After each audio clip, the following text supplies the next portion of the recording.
Stock Santa here with my worst stocks of 2024. Now, if you want to know what my best stocks or investments were of 2024, all you got to do is click on this comment and it will take you to the video that I made a few days ago. Now, I'm not going to stay as Stock Santa for the duration of this whole video because I think it'll be, well, it won't be so long, but it'll be long enough that I'm going to start to get a headache because these aren't prescription, believe it or not. So let's take a look now. I've got my little notes here because I've been writing it down. And when it comes to my losses, it's going to be a little bit different from my winners. And I'm going to show you how I research my stocks in a second.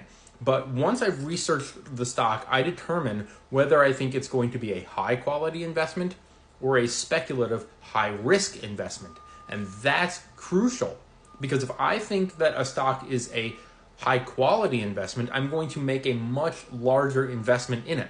Whereas if I think it's a highly speculative or very high risk stock, well, I'm only going to put in what I'm willing to lose. So I'm going to read off some numbers here, and they're going to sound a little bit scary. But I want you to remember that when I start talking about my losses here, that they're really big picture, not a big deal. Because I only put in what I was willing to lose. And in some cases, I've lost a lot. And in other cases, I haven't lost that much. Or I think that they're high quality investments, but they're down right now for whatever reason, and I'm not particularly worried. Now, I'll also talk about how I'm, in some of the investments that I've made, I've purchased at multiple points. So while I have a loss on some shares, I might have a gain on some others. Here's a prime example. In January of 2024, I picked up some stock in Rivian. On that position, I'm down almost 8%. However, in May, I bought more Rivian, and I'm up 42% on those shares. In January, I also purchased some stock in Spirit Airlines. Now, Rivian is a little bit speculative in my book, but they're not nearly as speculative as Spirit Airlines. When I looked at Spirit Airlines, I said, whoa, this is mega high risk. I'm only putting in what I'm willing to lose because I'm sure I'm going to lose. But hey, if I'm wrong, I might make a little bit. Well, I'm down 89%, almost 100% now on that investment. But it's such a small percentage of my overall portfolio. When it comes to high risk, generally you don't want it to be more than 5% of your total portfolio. And this is way less than that. I could actually pull it up and see. Where's my Spirit Airlines here? It makes up 0.01% of my portfolio. So it is a very small position. So I'm down almost 100%, and I could care less. My next investment that I'm down a little bit on, but I believe in long term, I believe they'll recover, is Dollar General. I bought it in August of 2024, and I'm down 14%.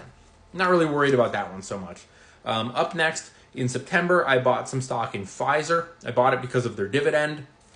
Obviously, this was before Trump picked RFK Jr., and now everyone's freaked out that he's going to ban medication for everybody. I'm less worried about that, but it still is a smaller part of my overall portfolio. So I don't really worry that I'm down almost 8% on that one as well. And I also recently purchased McDonald's, which I bought in October. And I have been down on those shares since October. However, this morning I'm up 0.18%. So it was a loss, but it's no longer a loss. So those are my losses for 2024, and they're not bad. Now, the way I research my stocks is through a fundamental analysis template on my website. I use some other websites that I'll show you as well that are really helpful for me as an investor to help me make my decision.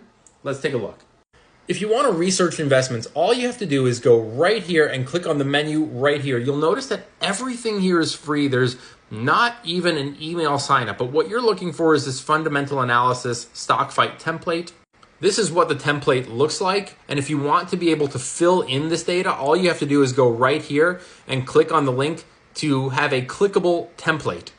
And if you don't know how to fill in this template, all you want to do is come and watch some of these videos here. And last but not least, I do use a website called Stock Target Advisor.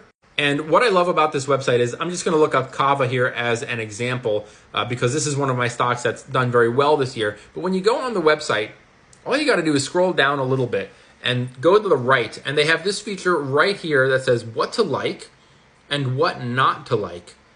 And I find this incredibly useful as an investor when I'm trying to get like big picture. What are some good things? What are some bad things? So as long as you research your investments and you determine whether you think it's high quality or high risk, you can really protect yourself from some massive losers here. I mean, imagine if I had put all my money in Save in Spirit Airlines. I'd be down 89%. I'd be crying. But because I was able to determine that this is a very high-risk investment, I only put in what I was willing to lose. And remember, bulls make money, bears make money, pigs get slaughtered, and smart investors always smash that follow.